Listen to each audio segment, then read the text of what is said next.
Hello everyone, welcome to my YouTube channel Edco classes. दोस्तों, आज हम बात करेंगे बीपीएससी टीआरई 4 जो एग्ज़ाम होने वाली है उसमें इंग्लिश लिटरेचर को। इसमें आज हम डिस्कस करेंगे क्लास 6 to 8, 9, 10 और 11, 12 में किस टाइप के जो क्वेश्चंस पूछे जा रहे हैं।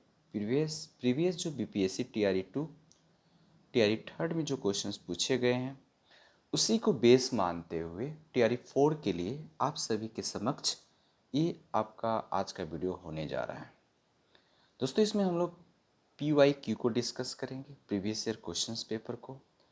उसके साथ साथ इन सारे मतलब डिस्कस करेंगे किस टाइप का क्वेश्चंस आपको एग्जाम्स में देखने को मिलेंगे, एग्जामिनर किस टाइप का सोच रखता है एग्ज़ाम सेट करते समय, क्वेश्चंस को किस लेवल तक ले जा सकता है। आज उन सारी चीज़ों को हम डिस्कस करेंगे MCQ के फॉर्मेट में। आपको बने रहना होगा, इस चैनल के अंत तक देखते रहिए इस वीडियो को। अगर अभी तक आप लोगों ने सब्सक्राइब नहीं किया तो सब्सक्राइब कर लीजिए और बेल आइकन को प्रेस कर लीजिए ताकि हर वीडियो का नोटिफिकेशन आपको सबसे पहले मिले। वीडियो को ज़्यादा से ज़्यादा शेयर कर दीजिए ताकि उन सारे लोगों के पास ये पहुंच सके जिन्हें ये चैनल नहीं पहुंच पा रहा है। तो without any further delay let's start. सबसे पहले क्वेश्चंस आपके स्क्रीन पर ये रहा। बीपीएससी 3 में ये क्वेश्चंस पूछी गई थी, आपके स्क्रीन पे ये रहा। ठीक है, इसको हम डिस्कस करेंगे अच्छे तरीके से, एक एक क्वेश्चंस को डिस्कस करेंगे। Which one of the following poem या poem is inspired by Peterloo massacre. Okay, तो ये जो पेटरलू मैस्केयर जो है नरसंहार जो था, पेटरलू नरसंहार, वो इससे किससे इंस्पायर्ड, मतलब पेटरलू मैस्केयर जो है इस एक नरसंहार से इंस्पायर्ड होकर इस 4 ऑप्शन में से जो 3 ऑप्शन में से वो पोएम लिखी गई थी। अब किसने लिखा था, इन सारी चीज़ों को हम डिस्कस करेंगे। दोस्तों, आपको हम बता दें, पेटरलू जो एक मैस्कर नरसंहार था ये सेंट पीटर्स फील्ड में हुआ था जो मैनचेस्टर लैंकशायर इंग्लैंड में पड़ता है। और ये जो हुआ था ये हुआ था आपका 16 अगस्त ओके 1819 को ये मैसकर हुआ था।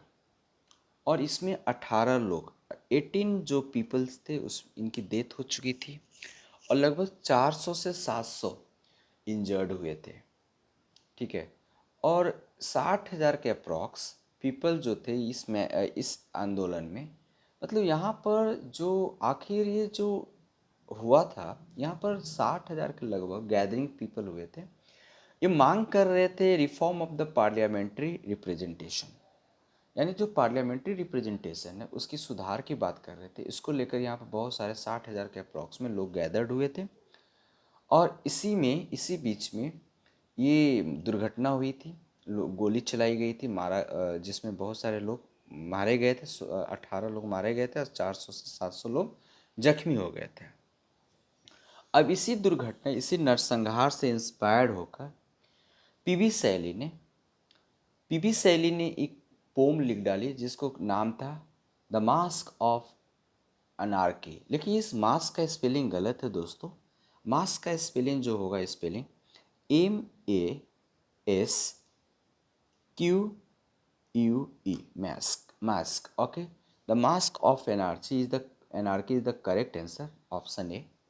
ठीक है, तो ये तीनों आपका क्यून मैब, द रिवॉल्ट ऑफ इस्लाम, ये तीनों जो है आपका ये पीवी शैली की यानी पर्सी शैली की लिखी हुई पोएम है। ठीक है, तो द मास्क ऑफ एनार्की जो है पेटेलू मैस्केयर से इंस्पायर्ड होकर लिखी गई थी। और ये कब लिखी गई थी, ये चीज़ें आपको जानना बहुत ज़रूरी है। ये लिखी गई थी आपको 1819 में। दोस्तों, मैस्कर जो होती है अगस्त 1819 में, और लिखी गई भी पोएम जो है 1819 में हुई थी, लिखी गई। ठीक है, तो ये चीज़ें आप ध्यान रखेंगे, लिख लेंगे। ठीक है, द मास्क ऑफ एनार्की।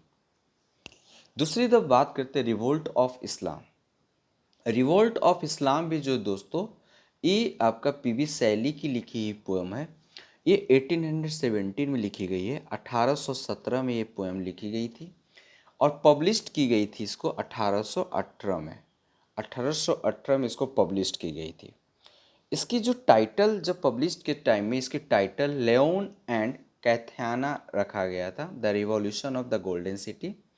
ये 19th सेंचुरी की एक विजन थी चार्ल्स एंड जेम्स ओलियर के द्वारा, दिसंबर 1870 में। और इसकी हम बात करें आगे, क्वीन मैप की बात करें तो ये भी पीवी शैली की फिलोसफिकल पोएम है, ठीक है। ये पब्लिश की गई थी 1813 में।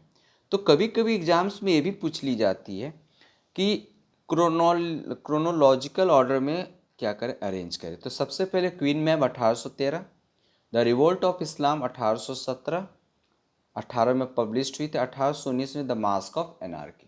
ये सभी चीज़ें याद रखेंगे। क्वीन मैप जो है दोस्तों, इसको पब्लिश हुई थी 13 में। 9 कैंटोज था और 17 नोट्स थे इसमें। ये माना जाता है पीवी शैली के सबसे लार्जेस्ट कहा जाता है, फर्स्ट लार्ज पोएटिक वर्क था, रोमांटिक पोएट, मतलब पीवी शैली के रोमांटिक पोएट थे, ठीक है।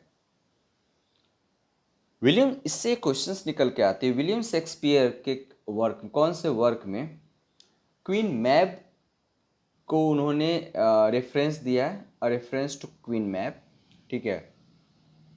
तो आप देखेंगे Romeo and Juliet, Romeo and Juliet में क्वीन मैप करके उन्होंने क्वीन मैप से रेफरेंस दिया है विलियम शेक्सपियर ने, ठीक है ना। क्वीन वहाँ पर देखने को मिलता है। क्वीन मैप परियों की रानी बोला गया है और राजा को ओब्रॉन बोला जाता था।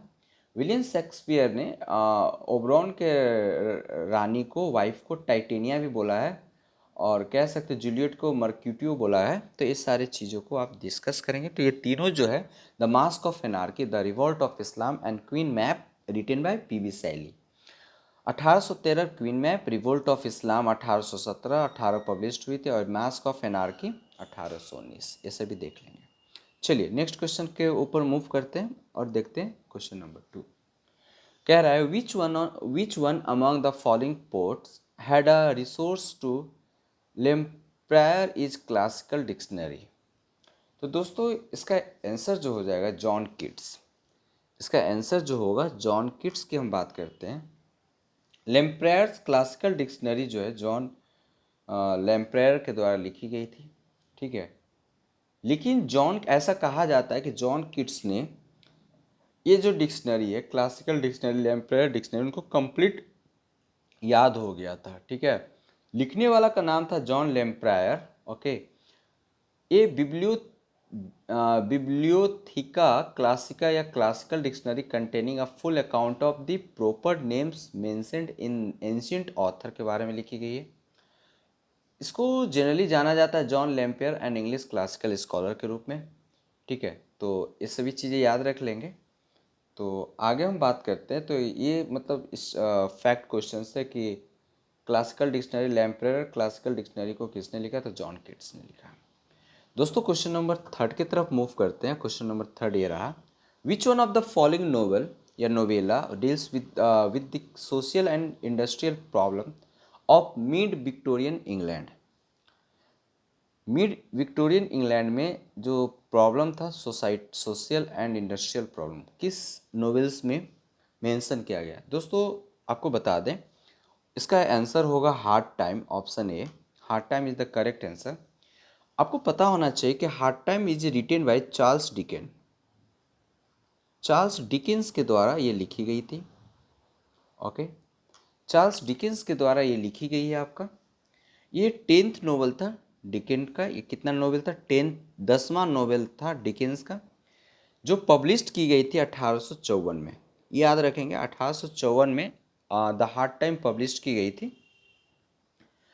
कहा जाता है कि उस समय एक सर्वे की गई थी इंग्लिश सोसाइटी, और मतलब एक सटायर्स है द सोशल और economic condition of the era, मतलब जो इकोनॉमिक कंडीशन था, जो इंग्लैंड के उस समय का जो कंडीशन था, उस पर एक सटायर, एक व्यंग किया गया है सोसाइटी को लेकर, इंडस्ट्रियल इकोनॉमिक को लेकर, ठीक है। तो 1854 में इसे पब्लिश की गई थी। Tale of two cities, tale of two cities और ओलिवर ट्विस्ट भी है, जो ये आपका चार्ल्स डिकेंस की लिखी हुई नोवेल है। टेल ऑफ टू सिटी जो है हिस्टोरिकल नोवेल है दोस्तों, इसको पब्लिश की गई थी 1859 में। टेल ऑफ टू सिटी 1859 में आपको पब्लिश की गई थी, 1854 में हार्ड टाइम पब्लिश की गई थी, ध्यान रखेंगे ये पूछा जाता है। आप नेट की एग्ज़ाम देंगे तो क्रोनोलॉजिकल ऑर्डर में अरेंज करने के लिए आपको दिया जाएगा, वेरी वेरी इंपॉर्टेंट। और ओलिवर ट्विस्ट को लिखा गया था 1837 में, 1837 में। तो ये 3 नोवेल में से सबसे पहले जो चार्ल्स डिकेंस की पब्लिश्ड पोएम थे 1800 मतलब लिखा गया था, सीरियल 1837 पब्लिश्ड हुई थी। मैं बताता हूँ, इसमें 2 वॉल्यूम में पब्लिश की गई थी, ठीक है। तो पहले 37, 54 और 59।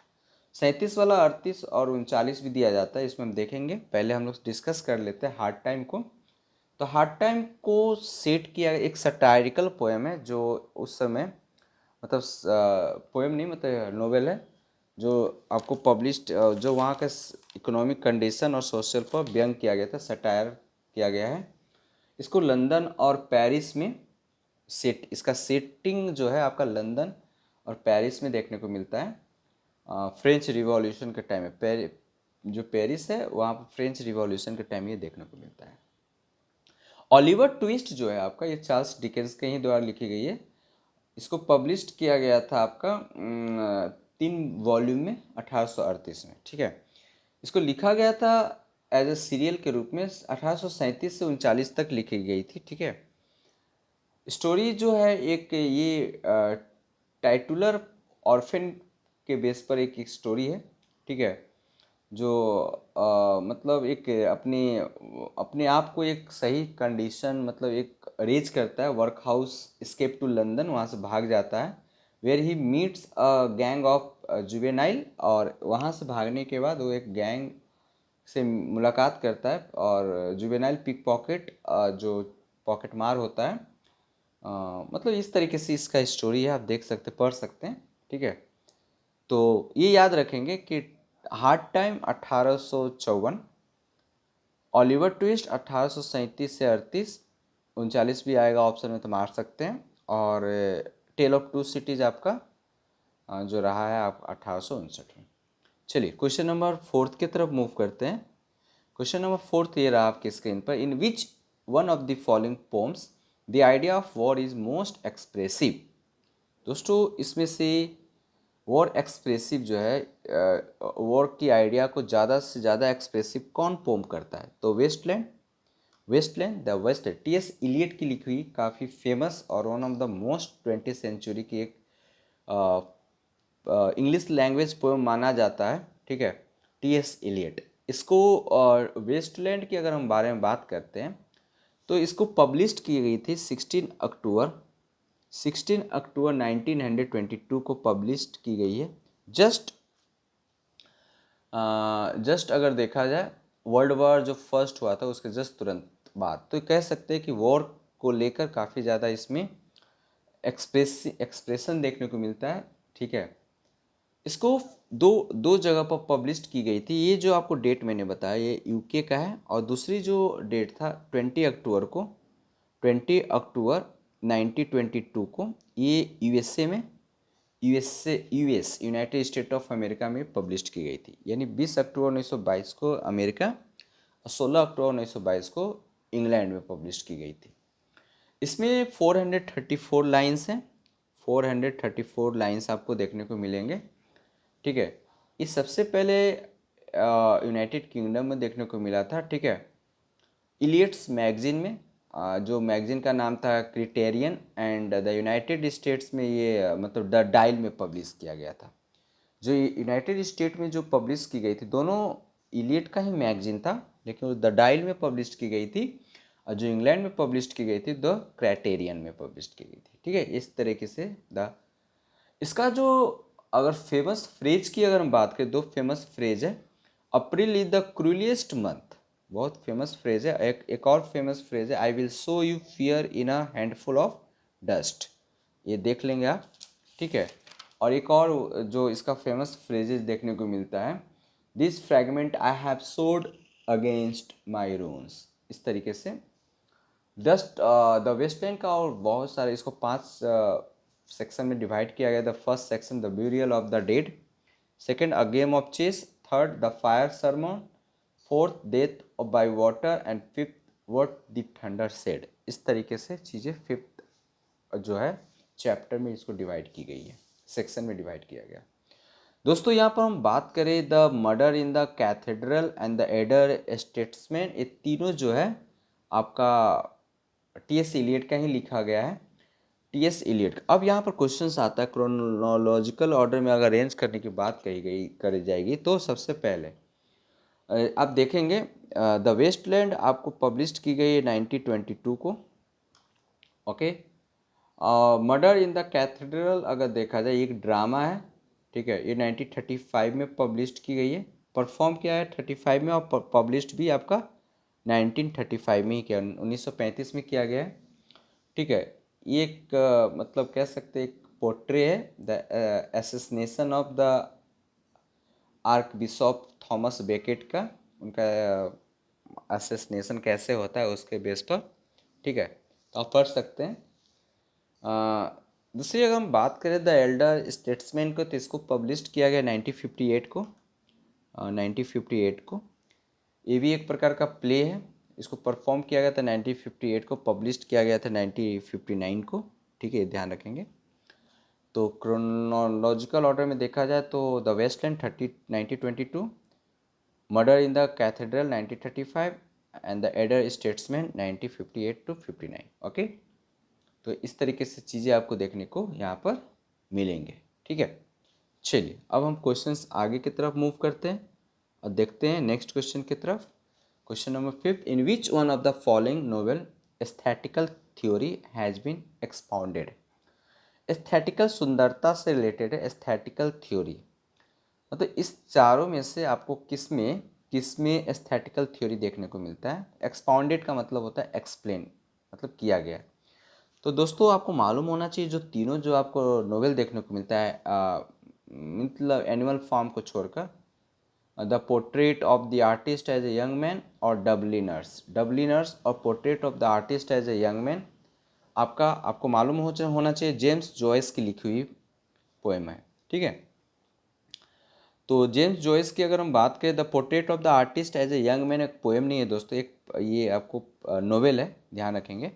तो इसका आंसर ए हो जाएगा, ठीक है।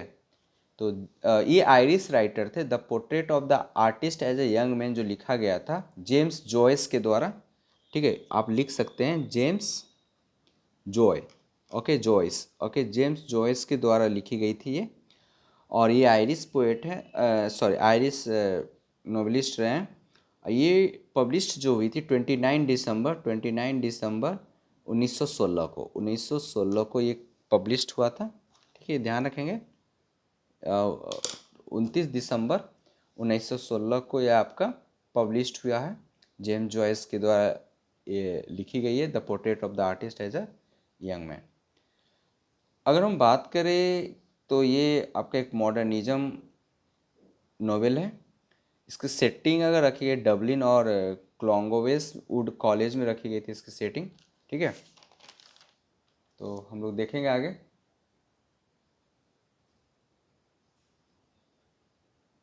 चलिए, ये ऑटोबायोग्राफिकल नोवेल है, रियलिस्टिक स्टाइल में लिखी गई, इसमें 63 चैप्टर है। स्टेफन हीरो जो इसकी ये रहा है उनके बेस पर। एनिमल फार्म की अगर हम बात करें तो एनिमल फार्म जो है ये जॉर्ज ऑरविल की लिखी हुई काफ़ी फेमस एलोगोरिकल नोवेल है, ठीक है। और इसको 17 अगस्त 1945 में पब्लिश्ड किया गया इंग्लैंड में, ठीक है। ये एंथ्रोपोमोर्फिक फार्म एनिमल्स जो रिवील करता है ह्यूमन फार्मर के अगेंस्ट में, मतलब एक ह्यूमन बीइंग पर सटायर किया गया है, ठीक है। ये चीज़ें मतलब कैसे एक आपस में जब सत्ता मिल जाती है तो कैसे वो सत्ता के भोग में सत्ता के मतलब कैसे मिसयूज करते हैं, मतलब सब लोग पहले उसके अगेंस्ट में होते बात करते हैं कि हम लोग एक किसी को क्रिटिसाइज़ करते हैं, जब तक वो अपने हाथ में पावर नहीं होता है तब तक हम दूसरे को क्रिटिसाइज़ करते हैं, और जब वो पावर खुद के हाथ में आ जाता है तो फिर हम वैसा ही बन जाते हैं। इस तरीके से चीज़ें हैं, इसमें एक्सप्लेन की गई है, आप देख सकते हैं। तो और डबलिनर्स जो है ये भी आपका क्या है, ये जेम्स जॉयस की लिखी हुई नोवेल है। डबलिनर्स जेम्स जॉयस की लिखी हुई आपका एक नोवेल देखने को मिलेगा। तो ये अब क्वेश्चन आता है कि डबलिनर्स कब लिखी गई। तो दोस्तों डबलिनर्स जो है ये आपका 16 अक्टूबर 2018 में पब्लिश्ड हुआ था, ठीक है। और ये 15 शॉर्ट स्टोरी का कलेक्शन है, ठीक है, डबलिनर्स। तो कह सकते हैं 20वीं सेंचुरी का काफ़ी मतलब अच्छी 21st सेंचुरी की अच्छी एक नोवेल देखने को मिलता है, ठीक है। तो आप इसे पढ़ सकते हैं। जनरली इसकी जो ओरिजिनली पब्लिश्ड हुआ था ये जून 1914 में हुआ था, ठीक है। तो इस तरीके से चीज़ें आप देख सकते हैं। आयरिश नोवेल है, जेम्स जॉय। तो आई होप आज का वीडियो आपके लिए काफ़ी फ्रूटफुल रहा होगा। तो आप मुझे कमेंट करके बता सकते हैं कि कैसा लगा, और लोगों को शेयर कर दीजिए ये वीडियो को। फिर मिलते हैं नेक्स्ट वीडियो के साथ। जय हिंद दोस्तों।